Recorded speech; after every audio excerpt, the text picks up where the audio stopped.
Dis-moi, mamie, toi aussi tu venais jouer ici quand tu étais petite? Oh non, l'eau était trop sale. Et puis ça sentait mauvais. Ah bon? Mais qu'est-ce qui s'est passé? Pourquoi c'était sale avant? Et pourquoi maintenant c'est beau et propre?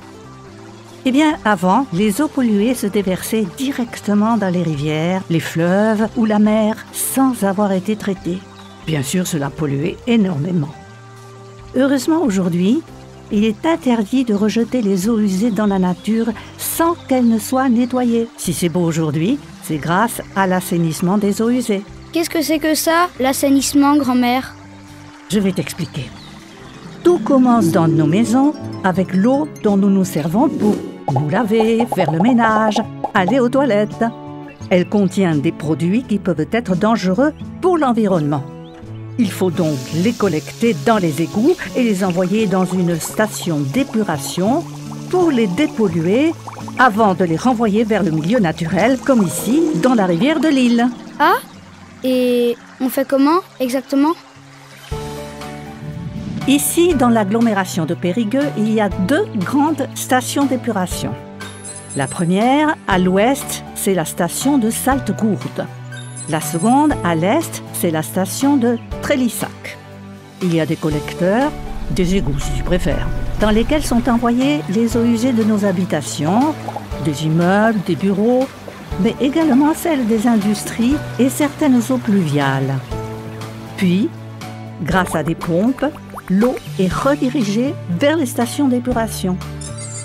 Lorsqu'elle arrive à la station d'épuration, notre eau salie a bien besoin d'être lavée, car elle contient des déchets, du savon, des produits chimiques et des déchets produits par notre corps. Alors, la station d'épuration, c'est la salle de bain de l'eau. Oui, on peut dire ça. Mais on ne lui fait pas qu'un petit shampoing. En fait, l'eau subit différents traitements pour faire peau neuve. Il y a 4 grandes étapes dans le traitement des eaux usées.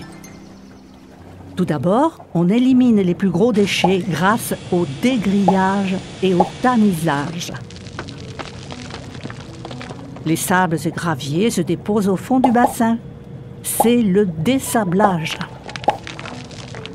Les graisses, elles, remontent grâce à une injection d'air et sont collectées à la surface, c'est le déshuilage. L'eau subit ensuite un traitement physico-chimique à Saltgourde, c'est-à-dire que les matières en suspension tombent au fond du bassin grâce au phénomène de décantation électrochimique. Ensuite, comme dans la nature, c'est le traitement biologique où, grâce au phénomène d'auto-épuration, des bactéries se nourrissent des matières polluantes dissoutes encore présentes dans l'eau.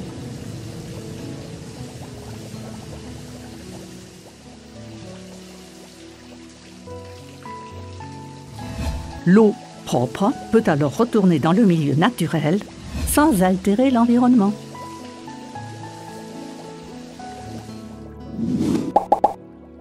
Les boues extraites sont déshydratées par des centrifugeuses. L'eau est séparée de la boue. Ensuite, la boue est évacuée sous forme pâteuse par camion-benne pour être revalorisée en compost.